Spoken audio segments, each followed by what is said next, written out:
Hello everyone, so here I am with the very next video for class 9, and in this I will be covering chapter number 4, structure of an atom. In the previous chapter we studied about the Dalton's atomic theory, and according to that theory we come to know that atom is the tiniest material with which all the material is made up of. तो actual में ये atom है कैसा, इसका structure कैसा है, ये दिखता कैसा है, इसके कॉन्स्टिट्यूएंट्स क्या हैं. So this question would be answered in this chapter only कि आखिर एटम का स्ट्रक्चर कैसा है. तो इस पूरे चैप्टर में step by step we will be unfolding the structure of atom. The major challenge before the scientist was to determine the relative positions of the fundamental particles, electrons, protons and neutrons in an atom. ये चीज़ हमने previous chapter में भी पढ़ी थी. John Dalton atomic theory का जो एक सबसे बड़ा डिसएडवांटेज था, उन्होंने कहा था कि जो एटम है वो सबसे स्मॉलेस्ट स्ट्रक्चर है जिससे मैटर बना हुआ है, लेकिन इलेक्ट्रॉन, प्रोटॉन और न्यूट्रॉन, इन तीन टाइप के पार्टिकल्स की डिस्कवरी के बाद ये जो पॉस्टुलेट है ये गलत हो गया, क्योंकि अगर एटम के अंदर इलेक्ट्रॉन, प्रोटॉन और न्यूट्रॉन प्रेजेंट हैं, इसका मतलब एटम से छोटी चीज भी कुछ एग्जिस्ट करती है, that is proton, electron and neutron.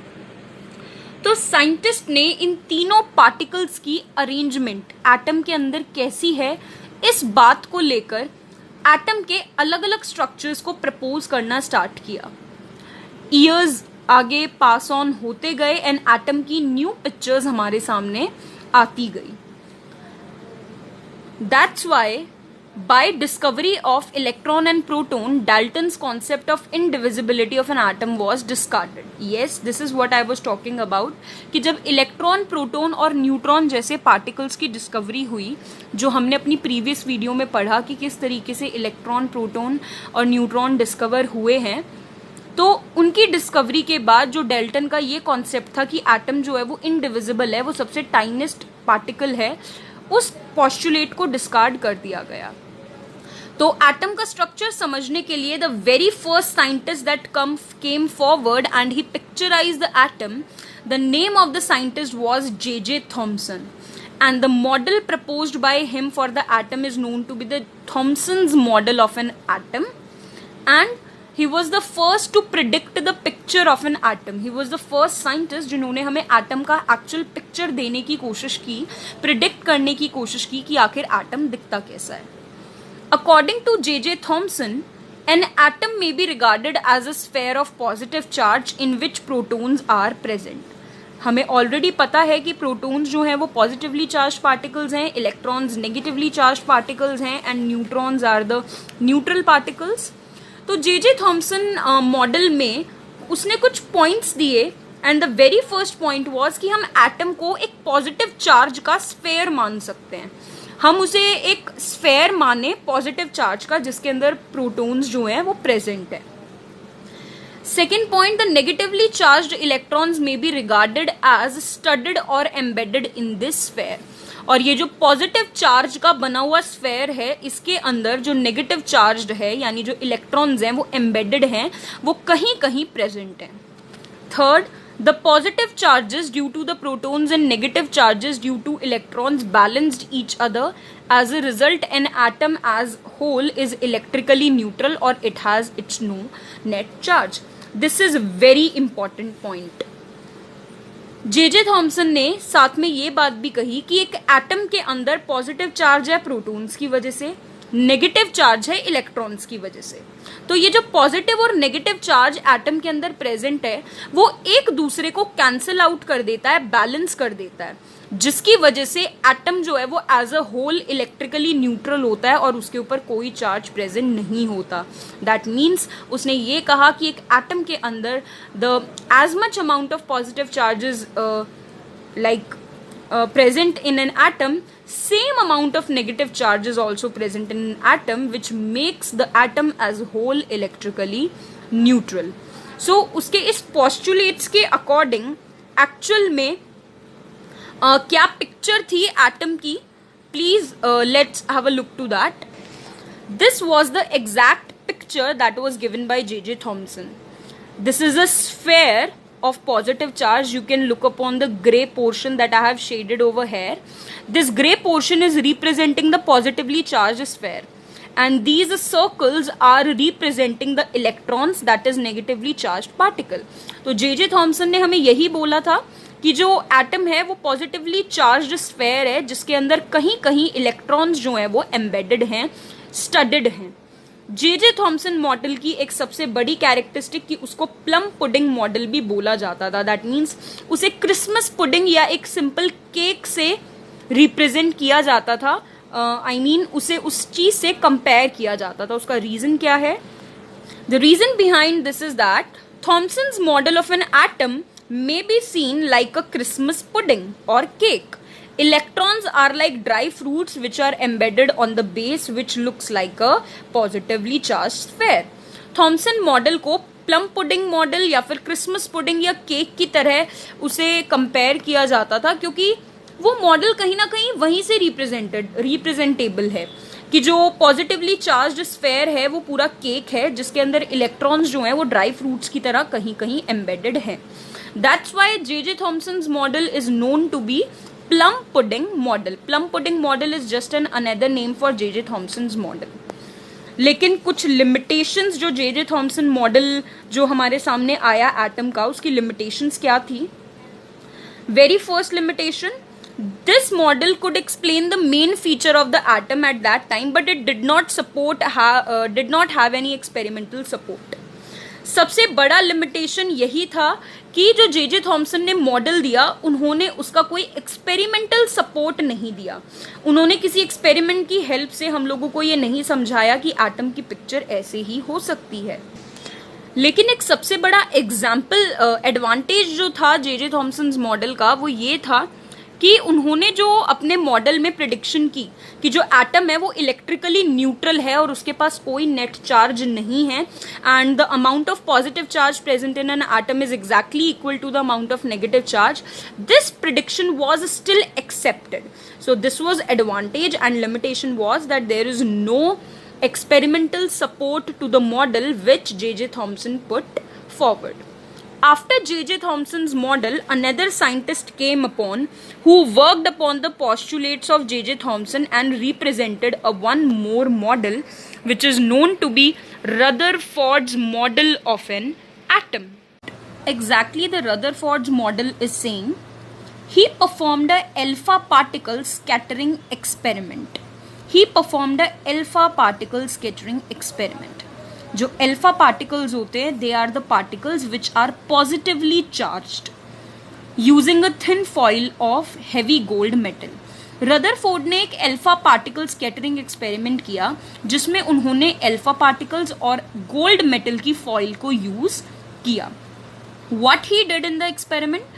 He bombarded the gold foil with high speed alpha particles. This alpha, it is a symbol used for alpha.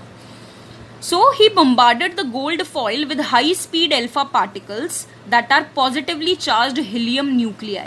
Actual में ये जो अल्फा पार्टिकल्स होते हैं ये पॉजिटिवली चार्ज्ड हीलियम के nucleus को ही बोला जाता है अल्फा पार्टिकल. तो उन्होंने उस गोल्ड फॉइल के ऊपर हाई स्पीड अल्फा पार्टिकल्स को बम्बार्ड कराया. उसके बाद these were emitted from a radioactive element enclosed in a lead box. और ये अल्फा पार्टिकल्स कहाँ से निकल रहे थे? इनकी ये जो बीम है, इनकी ये जो पूरी लाइक लाइन है, रे है, ये कहाँ से निकल रही थी? एक रेडियो एक्टिव एलिमेंट से जिसको लेड बॉक्स के अंदर क्लोज करके रखा गया था.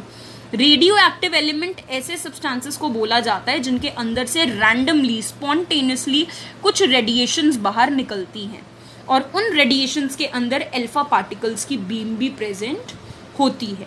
तो एक रेडियो एक्टिव एलिमेंट से निकलने वाली अल्फा पार्टिकल्स की रेज को थिन गोल्ड फॉइल के ऊपर बम्बार्ड करवाया रदरफोर्ड ने. उनकी ऑब्जर्वेशंस क्या थी एक्सपेरिमेंट की? उनकी ऑब्जर्वेशंस थी number 1, most of the alpha particles were able to pass through the foil undeflected. उन्होंने जितने भी अल्फा पार्टिकल्स उस गोल्ड फॉइल से भेजे उसमें जो मेजॉरिटी ऑफ अल्फा पार्टिकल थे वो उस गोल्ड फॉइल में से पास होकर चले गए बिना किसी डिफ्लेक्शन को फेस करे. मतलब उनके पाथ में, डायरेक्शन में कोई चेंज नहीं आया, वो अनडिफ्लेक्टेडली पास हो गए। Second observation, some of the alpha particles were deflected by small angles. कुछ अल्फा पार्टिकल्स ऐसे थे जो स्मॉल एंगल्स से डिफ्लेक्ट होकर पास हुए, and very few alpha particles were there who suffered major deflections and even came back in the same direction. And बहुत ही थोड़े ऐसे अल्फा पार्टिकल्स थे जिन्होंने बहुत मेजर डिफ्लेक्शंस सफर की एंड वो सेम डायरेक्शन में रिफ्लेक्ट होकर वापस भी आ गए। Let's see the exact picture of this experiment. This was the exact picture of the experiment. You can imagine कि जो गोल्ड मेटल की फॉइल होगी उसमें एटम्स तो गोल्ड के हैं ही, तो I have pictured one of the atom of the gold over here. Suppose करो that this is the gold atom and this is ये गोल्ड एटम है, एंड यहां से ये पॉजिटिवली चार्ज्ड अल्फा पार्टिकल्स की बीम जो है वो आ रही है, जो कि डायरेक्टली एटम के ऊपर बोम्बार्ड कर रही है, उसे उसके ऊपर फॉल कर रही है। तो क्या क्या हुआ एक्सपेरिमेंट में, उसने क्या ऑब्जर्व किया कि most of the alpha particles तो जो थे वो जैसे गए वो वैसे के वैसे एटम के फॉइल के अंदर से पास हो गए बिना किसी डिफ्लेक्शन के। That means these are the undeflected alpha particles. Very few alpha particles were there जिन्होंने डिफ्लेक्शन फेस करी। आप देख सकते हो this one and this one, these two alpha particles are such that have changed their direction, and वो भी एक small deflection. And very few like only 1000 alpha particles में से सिर्फ एक अल्फा पार्टिकल ऐसा हुआ जिसने मेजर डिफ्लेक्शन शो करी और वो अपने ही रास्ते में अपने ही साइड पर डिफ्लेक्ट होकर वापस आ गई। So this was the experiment which Rutherford performed. Now what was the exact conclusion which was coming out from the Rutherford's experiment? The very first conclusion, as most of the alpha particles passed undeflected, this means that they did not come across any obstruction in their path. Thus, most of the space in an atom is expected to be empty. सबसे पहला conclusion हमें ये पता लगा कि atom के अंदर जो मोस्ट ऑफ द स्पेस है वो एम्प्टी है, क्योंकि बहुत सारे अल्फा पार्टिकल्स ऐसे थे जो अनडिफ्लेक्टेडली पास हो गए, यानी उनके रास्ते में कोई भी ऑब्स्ट्रक्शन नहीं आई। इसका मतलब most of the space atom के अंदर खाली है।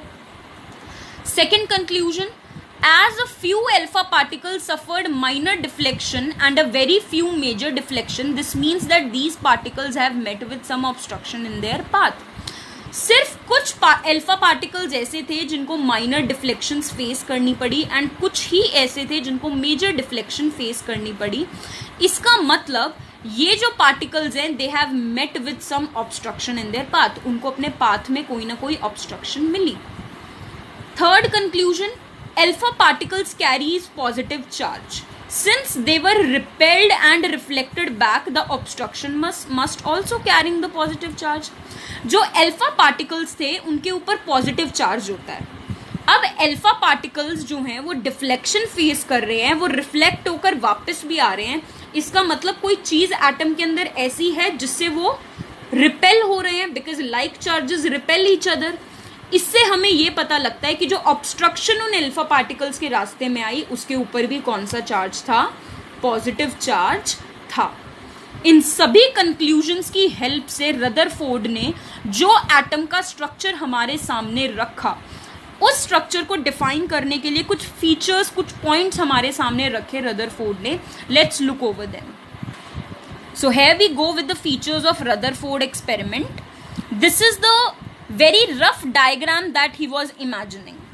An atom consists of two parts. Rutherford ने बोला कि एटम के दो पार्ट्स होते हैं, एक nucleus and another is extra nuclear portion. उन्होंने कहा कि जो एटम है उसमें दो रीजन्स हैं, एक रीजन है न्यूक्लियस और न्यूक्लियस के अलावा जो पोर्शन है एटम का उसको बोला जाता है extra nuclear space. Second point, Rutherford ने ये कहा कि nucleus is present in the centre of atom, कि जो न्यूक्लियस है वो एटम के सेंटर पे प्रेजेंट होता है। थर्ड फीचर उन्होंने ये कहा, the size of nucleus is very small as compare to that of atom. Atom के कंपैरिजन में जो न्यूक्लियस का साइज है वो बहुत छोटा है। Fourth one, The mass of an atom is mainly due to the nucleus. All protons are present in the nucleus. उन्होंने कहा कि एटम का जो मोस्ट ऑफ द मास है वो सिर्फ न्यूक्लियस के मास की वजह से है, और जितना भी पॉजिटिव चार्ज है यानी जितने भी प्रोटॉन्स हैं एक्चुअल में वो न्यूक्लियस के अंदर ही प्रेजेंट होते हैं, जिसकी वजह से न्यूक्लियस के ऊपर पॉजिटिव चार्ज प्रेजेंट होता है. Next postulate, all the electrons are present in the extra nuclear region around the nucleus. Nucleus के चारों तरफ जो एक्स्ट्रा न्यूक्लियर रीजन है उसके अंदर इलेक्ट्रॉन्स प्रेजेंट होते हैं. Next feature, the total positive charge of the nucleus due to protons is same as that of the electron in extra nuclear space. Therefore the atom is electrically neutral. Nucleus के अंदर जितना positive charge present है protons की वजह से exactly उतने ही electrons present होते हैं एक्स्ट्रा न्यूक्लियर स्पेस में, जिसकी वजह से एटम जो है वो इलेक्ट्रिकली न्यूट्रल है. So this is the only point that was still accepted from the J Thomson's model also. Next point, electrons are not stationary in an atom. They revolve around nucleus at high speed in a circular path. Rutherford ने क्या कहा कि nucleus के surroundings में extra nuclear region में जो electrons present हैं वो इलेक्ट्रॉन स्टेशनरी नहीं है, वो रेस्ट पर नहीं है, वो रिवॉल्व कर रहे हैं न्यूक्लियस के चारों तरफ सर्कुलर पाथ में. Last feature of the Rutherford model, the force of attraction between the nucleus and electron balanced by centrifugal force which is directed away from the nucleus. आप एक चीज इमेजिन करो, अगर ये न्यूक्लियस है और इसके चारों तरफ इस तरीके से इलेक्ट्रॉन घूम रहा है जिसके ऊपर नेगेटिव चार्ज है, तो ये पॉजिटिव और नेगेटिव चार्ज एक दूसरे को अट्रैक्ट करेंगे. इस वजह से तो ये जो फोर्सेस ऑफ अट्रैक्शन है इसकी वजह से इलेक्ट्रॉन को न्यूक्लियस के पास आ जाना चाहिए, लेकिन ऐसा नहीं हो रहा था. तो रदरफोर्ड ने इसकी एक्सप्लेनेशन के लिए क्या कहा कि इलेक्ट्रॉन के ऊपर ये जो न्यूक्लियस और इलेक्ट्रॉन के बीच का अट्रैक्टिव फोर्स है ना, इसको बैलेंस करता है सेंट्रीफ्यूगल फोर्स जो कि न्यूक्लियस से अवे होता है. दैट मीन्स अट्रैक्टिव फोर्स की डायरेक्शन है इनवर्ड और सेंट्रीफ्यूगल फोर्स की डायरेक्शन है आउटवर्ड. तो इन दोनों की डायरेक्शन ऑपोजिट होने की वजह से बैलेंस्ड फोर्स एक्ट करता है इलेक्ट्रॉन और न्यूक्लियस के बीच में. After that we have to talk about the drawback of the Rutherford model.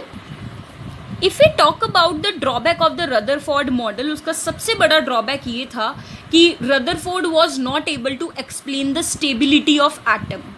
Rutherford हमें एटम की स्टेबिलिटी के बारे में नहीं बता पाया था कि आखिर एटम स्टेबल क्यों है, क्योंकि उस टाइम पर हमारे पास एक रेडिएशन थ्योरी थी जिसका नाम था मैक्सवेल रेडिएशन थ्योरी. मैक्सवेल की रेडिएशन थ्योरी के अकॉर्डिंग क्या था कि जब भी कोई एक चार्ज्ड पार्टिकल दूसरे चार्ज्ड पार्टिकल के चारों तरफ रिवॉल्व करेगा तो वो धीरे धीरे एनर्जी को एमिट करेगा, यानी बाहर की तरफ एनर्जी को रेडिएट करेगा. And this theory was proven correctly, और ये थ्योरी एकदम ट्रू थी. तो अगर रदरफोर्ड के अकॉर्डिंग हम माने कि इलेक्ट्रॉन जो है वो न्यूक्लियस के चारों तरफ रिवॉल्व कर रहा है, इसका मतलब सेम सिनेरियो है. इलेक्ट्रॉन एक चार्ज पार्टिकल है और न्यूक्लियस के ऊपर भी पॉजिटिव चार्ज है. तो अगर इलेक्ट्रॉन न्यूक्लियस के चारों तरफ रिवॉल्व कर रहा है तो इस वजह से तो जो इलेक्ट्रॉन है उसको भी कॉन्टिन्यूसली एनर्जी एमिट करनी चाहिए, और अगर इलेक्ट्रॉन घूमते घूमते रेगुलरली एनर्जी एमिट आउट कर रहा है, इसका मतलब धीरे धीरे उसकी एनर्जी कम होती जाएगी and it's elliptical orbit will start shrinking and one time will come when electron will ultimately fall into nucleus and the atom will collapse. अगर इलेक्ट्रॉन कॉन्टिन्यूसली एनर्जी को एमिट कर रहा है तो धीरे धीरे जो उसके सर्कुलर ऑर्बिट का साइज है वो कम होता जाएगा, क्योंकि इलेक्ट्रॉन की एनर्जी लो होती जा रही है, और एक टाइम ऐसा भी आएगा कि जो इलेक्ट्रॉन है वो न्यूक्लियस के अंदर फॉल कर जाए. लेकिन ऐसा तो नहीं हो रहा था. जो एक टेबल है अगर वो एटम से मिलकर बनी हुई है तो क्या टेबल धीरे धीरे खत्म हो जाती है, उसके एटम कोलैप्स हो रहे हैं? नहीं. इसका मतलब कहीं ना कहीं कोई ना कोई ड्रॉबैक एग्जिस्ट कर रहा है. तो this was the ultimate drawback of the Rutherford model, that he was not able to explain the stability of an atom. You can read over here. The major drawback of Rutherford model was that he could not give a suitable explanation for the stability of atom. According to him, electrons do not come closer to nucleus as the force of attraction and centrifugal force, which are balanced by each other. But according to the Maxwell radiation theory, when a charged particle moves in a circular orbit with fast speed, it emits energy in the form of radiation and hence suffer loss of energy continuously. According to this theory, electrons should lose energy and must be drawn closer to the nucleus and ultimately should fall into it. But this was not the case. So actually this was the actual drawback of the Rutherford model. तो इस drawback को clear करने के लिए हमारे पास एक और model आया जिसका नाम था Bohr atoms model. Bohr's model of an atom से actually it was the model who explained the limitation of Rutherford's model. जो नील बोर साइंटिस्ट थे उन्होंने रदरफोर्ड मॉडल की जो स्टेबिलिटी ऑफ एटम की प्रॉब्लम थी उसको प्रॉपरली एक्सप्लेन किया था. According to Niels Bohr's model of an atom, what was the thing? According to him, out of infinite number of orbits that are possible for electrons, it can revolve only in certain fixed orbits with a definite amount of energy. In other words, the energy of electron is stationary or it is said to be in stationary states. What this line is saying कि अगर एक nucleus के around infinite number of circular orbits are possible, then the electron will remove only in that circular orbit whose energy is fixed. इतने सारे circular orbits होने के बाद भी, इतने सभी सर्कुलर ऑर्बिट्स होने के बावजूद इलेक्ट्रॉन सिर्फ और सिर्फ उसी सर्कुलर ऑर्बिट में मूव करेगा जिस सर्कुलर ऑर्बिट की एनर्जी फिक्स्ड होगी. मतलब जब तक इलेक्ट्रॉन उस सर्कुलर ऑर्बिट में रिवॉल्व करता रहेगा वो कोई एनर्जी रिलीज नहीं करेगा. So the problem is solve. अगर सर्कुलर ऑर्बिट में रहते हुए इलेक्ट्रॉन एनर्जी लूज नहीं करेगा इसका मतलब एटम विल नॉट कोलैप्स.